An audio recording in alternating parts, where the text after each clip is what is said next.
मजदूर एकता। तो साथियों, एक छोटा सा गीत हम गाएंगे और कोशिश करेंगे कि इस चुनावी माहौल में हम क्या कुछ नेताजी को कहना चाहते हैं, क्या हमारी परेशानी है, क्या हमारी व्यथा है, इस गीत के माध्यम से हम थोड़ा सा सुनने की और समझाने की कोशिश करेंगे। इसलिए राह संघर्ष की हम चुने, जिंदगी आंसुओं से नहाई न हो। इसलिए राह संघर्ष की हम चुने, जिंदगी आंसुओं से नहाई न हो। शाम सहमी न हो, रात डरी न हो, शाम सहमी न हो, रात डरी न हो।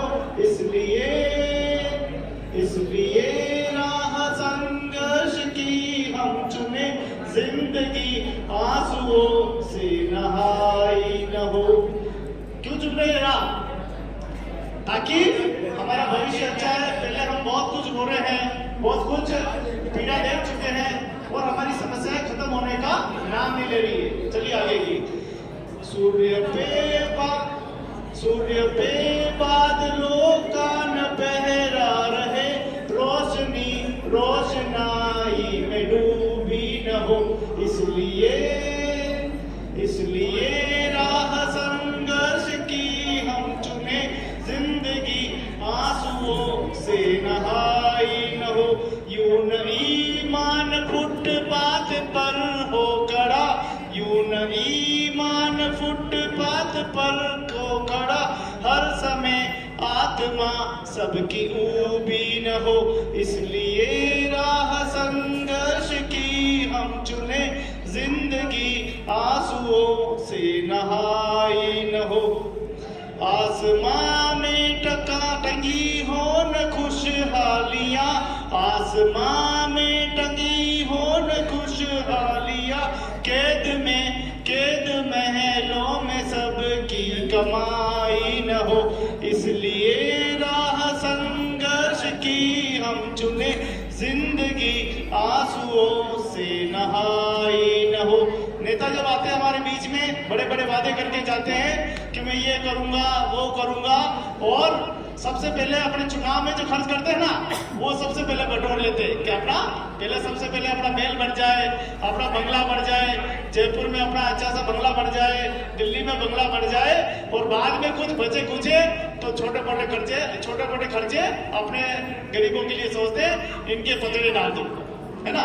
तो बाद में कुछ बचता है तो वो डालते, बाकी तो अपना बना पहले करते हैं। खबर भेजते हैं कि हमारी तनख्वाह बढ़ाना, लेकिन होता क्या है, सबसे पहले वो जाके अपनी तनख्वाह बढ़ा लेते हैं। तो हमको समझने की जरूरत है कि हम लोग जिनको चुन के बेच रहे हैं वो हमारे हित की बात करेक्ट नहीं कर रहे हैं। इसलिए अभी मौका है, चुनाव का दौर है, आप लोगों को ज्यादा से ज्यादा अपने नेताओं से संवाद करना चाहिए, बात करनी चाहिए। आप लोग क्या करोगे? बहुत हो गया दारू लेना, बहुत हो गया प्रलोभन लेना, अब बंद करना चाहिए। अब विकास की बात करनी चाहिए कि नेताजी दारू वारू तो रहने दो, अब तो ये बताओ आप करोगे क्या? हमारे लिए रोड बनाओगे कि नहीं बनाओगे? बनाओगे तो कितना लंबा रोड बनाओगे? हमारे लिए बस चलाओगे कि नहीं चलाओगे? हमारे बच्चों के लिए छात्रवृत्ति प्रावधान क्या करोगे? कॉलेज में शहरों में क्या प्रावधान रहेंगे? हमारे ठहरने की व्यवस्था कहाँ है? अभी कितनी अच्छी बात बता रहे थे धर्मराज जी, कोई भी गोकुंदा में आता है रात को अगर रुक जाता है तो उसके ठहरने की जगह ही नहीं है। अब उदयपुर में तो बने हुए हैं, सेंटर होम बने हुए हैं, बहुत सारे मजदूर वहां पे ठहर सकते हैं, लेकिन आज भी ब्लॉक स्तर पर मजदूर नहीं ठहर सकते। लेकिन नेताजी के ठहरने के लिए सर्किट हाउस बना हुआ है सबके लिए, नेताजी के लिए, कर्मचारियों के लिए सारी व्यवस्थाएं बनी हुई है, लेकिन हमारे लिए कोई भी व्यवस्था नहीं है, क्योंकि हम बोलते नहीं है। हमारी बोलती पहले ही बंद कर देते हैं, ले लो पोवा, बैठ जाओ घर पे। हाँ, इसलिए हमको ये चीज छोड़नी पड़ेगी। कोई अपनी खुशी के लिए गैर की रोटियां सेक ले, हम नहीं चाहते छीट कर थोड़ा उम्र का चारा हम पे, हर खुशी बीन ले, हम नहीं ये चाहते। इसलिए राह संघर्ष की हम चुने, आंसुओं से नहाई न हो, शाम सहमी न हो, रात डरी न हो, भोर की आंख फिर डगमगाई न हो। इसलिए राह संघर्ष की हम चुने, जिंदगी आंसुओं से नहाई न हो। अब तमन्नाएं फिर ना करे खुदकुशी, अब तमन्नाएं फिर ना करे खुदकुशी, खौफ पे खौफ की चौकसी ना रहे। शम के पाँव में पड़ी न बेड़ियां, शम के पाँव में पड़ी न बेड़ियां, शक्तिपीठ अब जा सकती ना सहे। इसलिए राह संघर्ष की हम चुने, जिंदगी आंसुओं से नहाई न हो।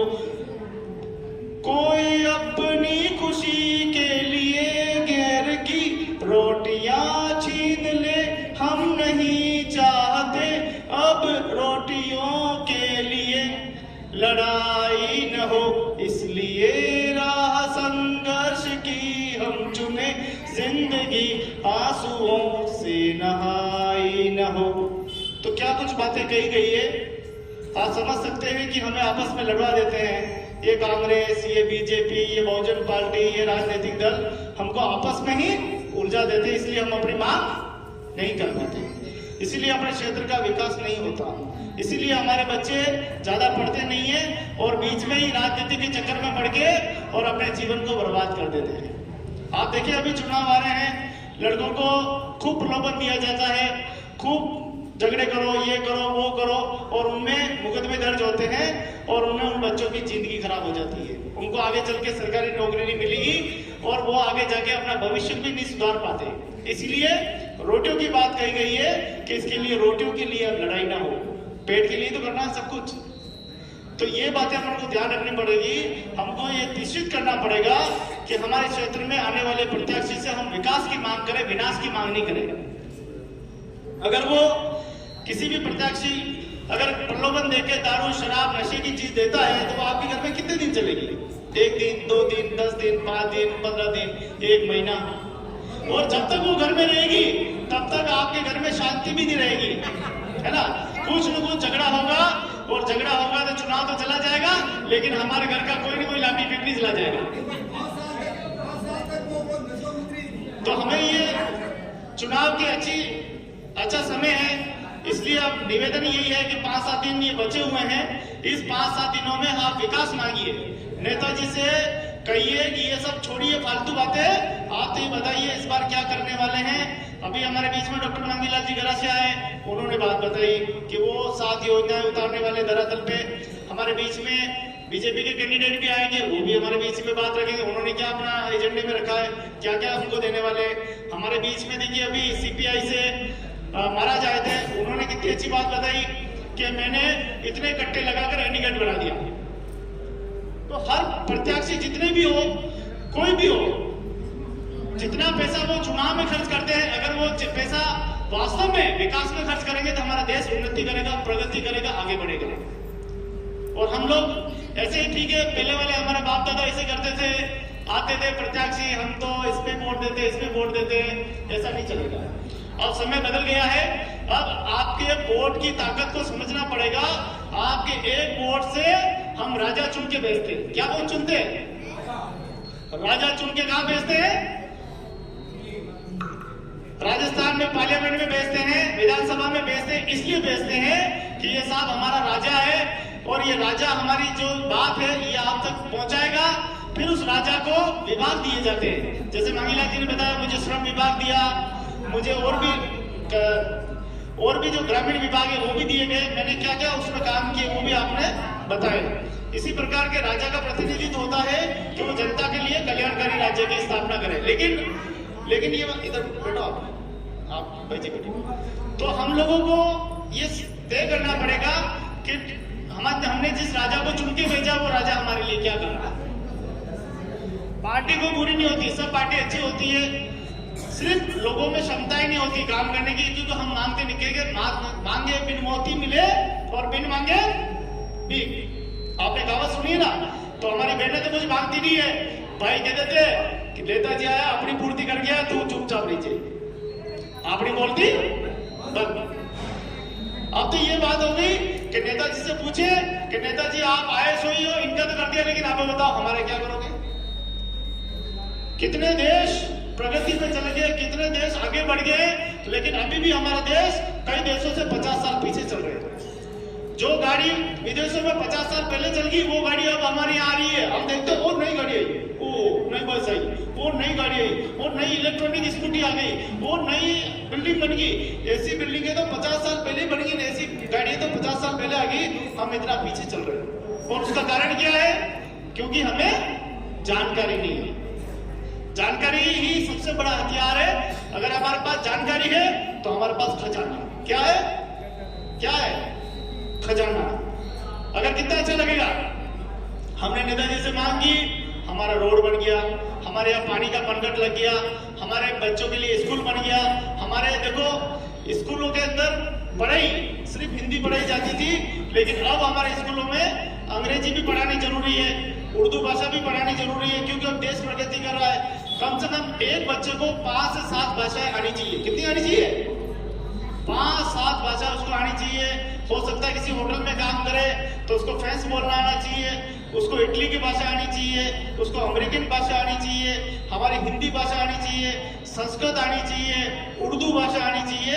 ये सारी भाषाओं का काम भी अलग अलग स्कूलों में टीचर होना चाहिए, और वो भाषा उनको पढ़ाए ताकि बच्चे कहीं पे भी नौकरी करे तो वो ये सुनिश्चित करे कि मेरे को उर्दू भी आती है। अगर पाकिस्तान से कोई हमारे को पत्र भेजे तो हम तो पढ़ ही नहीं पाएंगे, हमें तो आती नहीं उर्दू। आती क्या? इतने लोग बैठे, किसी को उर्दू नहीं आती, किसी को बराबर इंग्लिश नहीं आती, हम पढ़ेंगे कैसे? तो हमारे बच्चे अगर पढ़ लिख जाएंगे तो गोकुंदा का एक बच्चा तो है भाई, ये पढ़ लेता है कागज। तो ये मांग हमें करनी है हमारे उन्नति के लिए, हमारी प्रगति के लिए।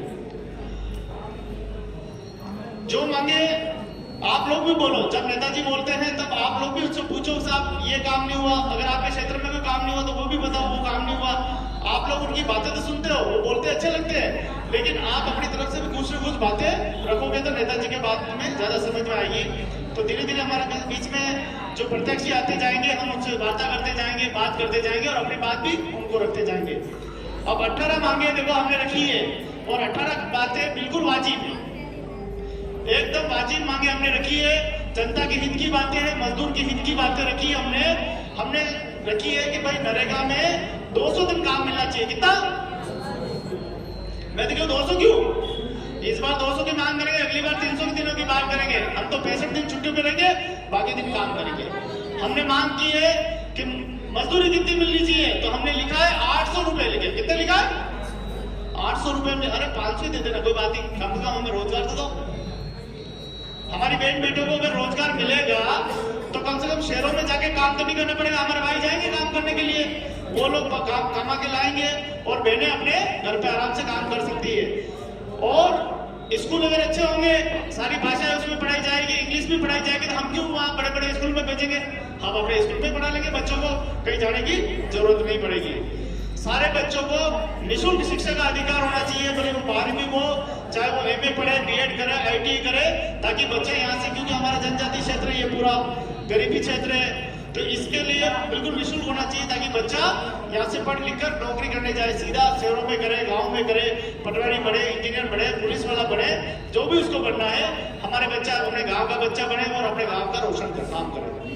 नेताजी से ऐसी योजनाएं हमें मांगनी चाहिए, लेकिन हम लोग क्या करते हैं कि हम गांव में जाने के बाद उसी रंग में आ जाते हैं। ठीक है, नेताजी आने वाले हैं, चलो बांट रहे हैं, चलो अपन भी बटोर लो जितना बटोरना है ना।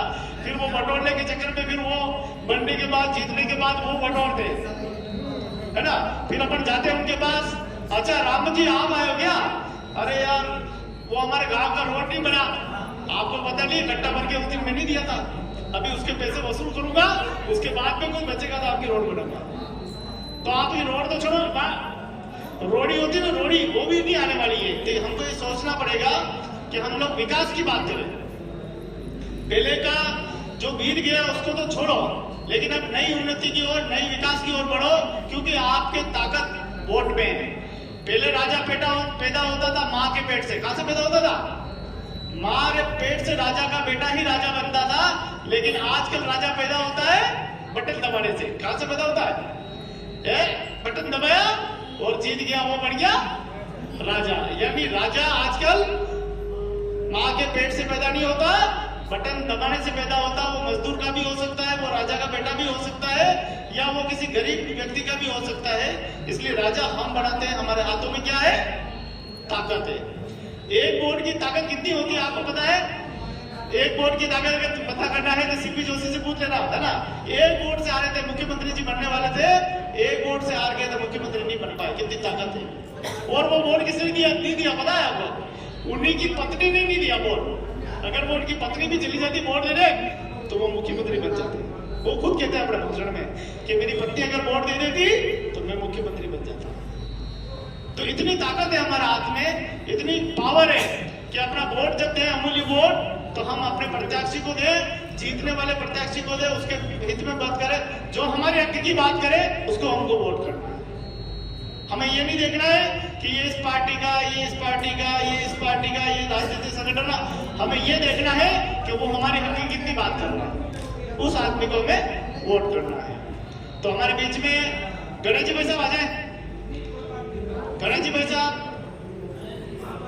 आ जाए, थोड़ी सी बात रखें। मजदूर जब तक हमारे कैंडिडेट आते हैं तब तक आप थोड़ी सी बात रखें। मजदूर एकता। तो बात तो समझ में आ रही ना? आ रही बात पूरी समझ में? कि मेवाड़ी में बात करा, हिंदी में भी आती है, मेवाड़ी में मेरे को अच्छी आती है। तो और कोई साथी बात रखेंगे? धर्मराज जी